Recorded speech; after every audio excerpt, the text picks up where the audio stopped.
அன்பர்களுக்கு வணக்கம். என் மனைவி ஒரு அழகு தேவதை.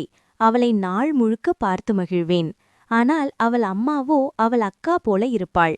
இருவருக்கும் வயது வித்தியாசமே தெரியாதது போல இருக்கும். திருமணமாகி 1 வருடம் கூட ஆகவில்லை. 1 வருடம் கழித்து குழந்தை பெற்றுக்கொள்ள முடிவு செய்தோம். அதனால் பாதுகாப்புடன் தான் உறவு வைத்துக் கொள்வோம். நானும் என் மனைவியும் தனியாகத்தான் வீட்டில் வசிக்கிறோம். நான் வேலைக்கு சென்று வரும் வரை என் மனைவி தனியாக இருப்பாள். அது அவளுக்கு புதிய நகரம் என்பதால் அவள் பயத்துடன் இருப்பாள். அதனால் அவள் அம்மாவை எங்களுடன் தங்க சொல்லி கேட்டுக்கொண்டோம் கொஞ்ச நாளுக்கு. அவளும் எங்களுடன் தங்க ஆரம்பித்தாள். நாங்கள் தங்கியிருக்கும் வீடு 2 பெட்ரூம் கொண்டது.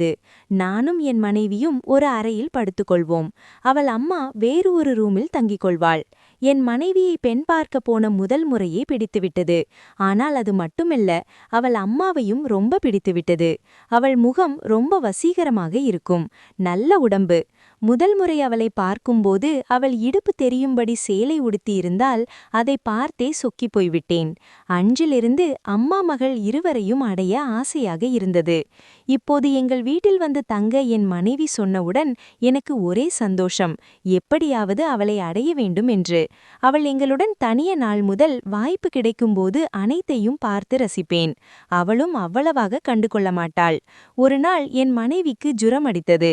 மருத்துவமனைக்கு கொண்டு சென்று பார்த்தோம். ஏதோ விஷஜுரம் என்று சொல்லிவிட்டார்கள். முழுமையாக ஓய்வு எடுக்க சொல்லி அறிவுறுத்தினார்கள். பின் வீடிற்கு அழைத்து வந்து அவளை நன்றாக கவனித்துக் கொண்டோம். அவள் நாங்கள் உறங்கும் படுக்கை அறையில் ஓய்வெடுத்தாள். அவளால் அவ்வளவாக எழுந்து நடக்கக்கூட முடியவில்லை. அவளிடமிருந்து எனக்கு ஜுரம் தொற்றிவிடுமே என்று என்னை ஹாலில் படுத்துக்கொள்ள சொன்னாள் என் மனைவி. நானும் அன்று இரவு அவ்வாறே படுத்துக்கொண்டேன். மணி 9 இருக்கும். அன்று சனிக்கிழமை. நான் சோஃபாவில் படுத்துக்கொண்டு டிவி பார்த்து கொண்டு இருந்தேன். டிவி சத்தம் கேட்கக்கூடாது என்று என் மனைவி தங்கியிருந்த அறையை தாப்பால் போட்டுவிட்டேன். கொஞ்சம் நேரம் கழித்து என் எதிரில் இருக்கும் நாற்காலியில் என் மாமியார் வந்து அமர்ந்தாள். இருவரும் டிவி பார்த்து கொண்டு இருந்தோம்.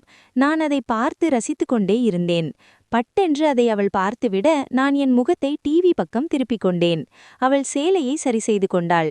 அவள் சரி செய்ததும் தெரிந்தது, நான் பார்த்ததை பார்த்துவிட்டாள் என்று. சரி, எத்தனை நாள் ஆசையை அடக்கி வைப்பது? அதான் நான் பார்ப்பதை பார்த்துவிட்டாளே, இதுக்கப்புறம் என்ன மரியாதை நமக்கு என்று மீண்டும் திரும்பி பார்த்தேன். ஃபேன் காற்றில் மீண்டும் அவள் சேலை விலக நான் பார்த்து கொண்டே இருந்தேன். நான் வெறிக்க வெறிக்க பார்ப்பதை பார்த்து, என்ன மாப்பிள்ளை இப்படி பண்றீங்க என்று கேட்டாள். அவள், என்ன மாப்ள இப்படி பண்றீங்க என்று கேட்டபோது என் இதயம் வேகமாக துடிக்கத் தொடங்கியது. பிடிபட்டு விட்டோம் என்ற பயத்தில் நான் தலைகுனிந்தேன். ஆனால் அவள் அங்கிருந்து எழுந்து போகவில்லை. மாறாக மெதுவாக சிரித்தாள். அந்த சிரிப்பில் ஒரு விதமான சம்மதமும் ரகசியமும் கலந்திருந்தது. உங்க கண்ணுல இருக்கிறது வெறும் வேடிக்கை இல்லைன்னு எனக்கு தெரியும் என்று அவள் ரகசிய குரலில் சொன்னாள். அவள் என் அருகில் வந்து அமர்ந்தபோது அவள் உபயோகித்திருந்த அந்த மெல்லிய வாசனை திரவியம் என் நாசியை துளைத்தது. நான் மெல்ல தலையை நிமிர்ந்து அவளை பார்த்தேன். அத்தை, அது என் மனைவியை விட நீங்க தான் என் கண்ணுக்கு அழகா தெரிஞ்சிங்க என்று என் ரகசிய ஆசையை உடைத்துச் சொன்னேன்.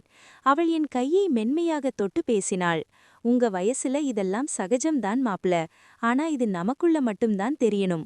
உன் பொண்டாட்டிக்கு தெரிஞ்சா குடும்பமே உடைந்துவிடும், புரியுதா என்றாள். அவள் சொன்ன அந்த நமக்குள்ள மட்டும் என்ற வார்த்தை எனக்குள் ஒரு புது உற்சாகத்தை கொடுத்தது. அப்போ நீங்க என்னை தப்பா நினைக்கலையா அத்தை என்று கேட்டேன். தப்புன்னு நினைச்சா நான் ஏன் இங்க வந்து உட்கார போறேன்? என் பொண்டாட்டிக்கு தெரியாம நாம ஒரு நல்ல நண்பர்களாக இருக்கலாம். அவளுக்கு உடம்பு சரியாகிற வரைக்கும் நான் இங்கதான் இருப்பேன். அது வரைக்கும் நாம நமக்கான நேரத்தை செலவிடலாம் என்று அவள் ஒரு கண்ணை சிமிட்டிச் சொன்னாள். அன்று இரவு அந்த ஹாலில் ஒரு புதிய பந்தம் உருவானது. வெளி உலகிற்கு அவள் எனக்கு மாமியாராக இருந்தாள். ஆனால் அந்த 4 சுவர்களுக்குள் அவள் எனக்கு ஒரு நெருக்கமான தோழியாக மாறினாள். என் மனைவி உள்ளே உறங்கிக் கொண்டிருக்க வெளியே நாங்கள் இருவரும் பேசிக் கொண்டிருந்தோம். அவள் தன் சேலையை சரி செய்து கொள்வது போல காட்டி அவ்வப்போது என் கவனத்தை ஈர்த்து கொண்டிருந்தாள். நானும் அவள் அழகை ரசிப்பதையும் அவளுடன் பேசுவதையும் ஒரு ரகசிய இன்பமாக மாற்றிக்கொண்டேன். அந்த இரவு நமக்குள் ஒரு புரியாத, சொல்ல முடியாத ஒரு ரகசிய நட்பின் தொடக்கமாக அமைந்தது. அடுத்த சில நாட்கள் எனக்குள் ஒரு இனிய நடுக்கத்தை ஏற்படுத்தின. மனைவிக்கு உடல்நிலை தேறி வந்தாலும் அவளால் இன்னும் பழையபடி எழுந்து நடமாட முடியவில்லை. இது எனக்கும் என் மாமியாருக்கும் இடையிலான அந்த நெருக்கத்திற்கு ஒரு மறைமுக வாய்ப்பாக அமைந்தது. ஒரு நாள் மதியம் என் மனைவி அறையில் ஆழ்ந்து உறங்கிக் கொண்டிருந்தாள். நான் ஹாலில் அமர்ந்து லேப்டாப்பில் வேலை செய்து கொண்டிருந்தேன். அப்போது என் மாமியார் சமையலறையிலிருந்து வெளியே வந்தாள். அவள் கையில் ஒரு டம்ளர் காஃபி இருந்தது. அவள் என் அருகில் வந்து, "இந்தாங்க மாப்ள, காஃபி குடிங்க" என்று சொல்லிவிட்டு சோஃபாவில் எனக்கு மிக அருகிலேயே அமர்ந்தாள். அவள் அமர்ந்த விதம் அவள் தோள் என் தோளில் மென்மையாக உரசுவது போல இருந்தது. நான் காஃபியை வாங்கிக் கொண்டு, "தேங்க்ஸ் அத்தை, இன்னைக்கு நீங்க ரொம்ப அழகா இருக்கீங்க" என்று மெல்லிய குரலில் சொன்னேன். அவள் சுற்றும் முற்றும் பார்த்துவிட்டு, "மெதுவா பேசுங்க மாப்ள, அவளுக்கு கேட்டிட போகுது" என்று சொல்லிக்கொண்டே என் கையை மெல்ல அழுத்தினாள். "உங்களுக்கு என் மேல இவ்வளவு ஆசை இருக்கும்னு நான் நினைக்கவே இல்லை." "ஆசை மட்டுமல்ல அத்தை, ஒரு விதமான ஈர்ப்பு. நீங்க பேசுறது, சிரிக்கிறது எல்லாமே எனக்கு பிடிக்கிறது" என்று நான் சொன்னேன். அவள் மெதுவாக சிரித்துவிட்டு, "சரி, இன்னைக்கு சாயங்காலம் அவள் தூங்குற போது மொட்டை மாடிக்கு வாங்க. அங்க யாரும் வரமாட்டாங்க. நாம நிம்மதியா கொஞ்சம் நேரம் பேசலாம்" என்று ஒரு ரகசிய திட்டத்தை போட்டாள். அவள் சொன்ன அந்த வார்த்தை என் இதய துடிப்பை எகிர வைத்தது. ஒரு மாமியாராக அவளை பார்த்த கண்களுக்கு இப்போது அவள் ஒரு நெருக்கமான தோழியாகவும் என் ரகசிய காதலியாகவும் தெரிந்தாள். மாலையில் அந்த மொட்டை மாடி சந்திப்பிற்காக நான் ஆவலோடு காத்திருக்கத் தொடங்கினேன். எங்களுக்கு இடையில் ஒரு புரியாத, சொல்ல முடியாத ஒரு பந்தம் உருவாகியிருந்தது. அது தப்பா அல்லது சரியா என்று யோசிக்க தோன்றவில்லை. அந்த ரகசியத்திலிருந்த சுகம் எங்களை ஆட்கொண்டிருந்தது. மொட்டை மாடி ரகசியம். மாலை 5 மணி இருக்கும். சூரியன் மெல்ல மறைந்து கொண்டிருந்த அந்த அந்திப் பொழுதில் என் மனைவியின் அறைக்கதவை மெதுவாக சாட்டிவிட்டு மொட்டை மாடிக்கு சென்றேன். அவள் ஆழ்ந்த உறக்கத்தில் இருந்தாள். மாடியில் தென்றல் காற்று இதமாக வீசிக்கொண்டிருந்தது. அங்கே என் மாமியார் ஏற்கனவே காத்திருந்தாள்.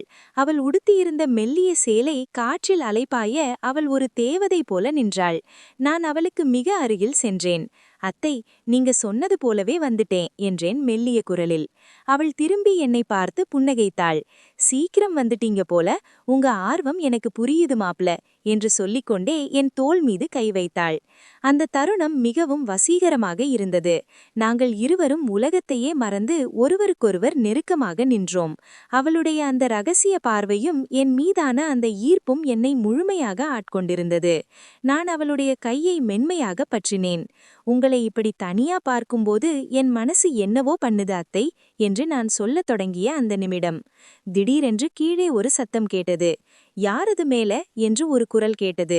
அது பக்கத்து வீட்டுக்காரர் பழனிவேல் அண்ணன் குரல். அவர் தன் மொட்டை மாடியில் நின்றபடி எங்களை பார்த்து கொண்டிருந்தார். எங்கள் இருவருக்கும் தூக்கி வாரி போட்டது. நான் சட்டென்று என் கையை விலக்கிக் கொண்டேன். என் மாமியார் பதற்றத்துடன் தன் சேலையை சரி செய்து கொண்டாள்.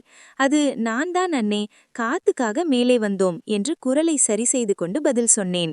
"ஓ, மாப்ளையா, உங்க மாமியார் ஊர்ல இருந்து வந்திருக்காங்க போல, நல்லா கவனிச்சுக்கங்க" என்று ஏளனமாக சிரித்தபடி சொன்னது போல எனக்கு தோன்றியது. அவர் எங்களை பார்த்திருப்பாரா அல்லது நாங்கள் நெருக்கமாக நின்றதை கவனித்திருப்பாரா என்ற சந்தேகம் என் அடிவயிற்றில் பயத்தை கிளப்பியது. அவர் போன பிறகு என் மாமியார் என் காதருகே வந்து கிசுகிசுத்தாள். "பார்த்தீங்களா, கொஞ்சம் தப்பியிருந்தா பெரிய பிரச்சனையாகியிருக்கும். இப்படியே இங்க நிற்க வேண்டாம், வாங்க கீழே போயிடலாம்" என்று நாங்கள் இருவரும் வேக வேகமாக கீழே இறங்கினோம். ஹாலுக்கு வந்ததும் அவள் என் கையை தடுத்து நிறுத்தி, "இப்போதைக்கு நாம ஜாக்கிரதையாக இருக்கணும். ஆனா இந்த ஒரு தடங்கலால என் மனசுல இருக்கிற ஆசை குறைந்து விடாது.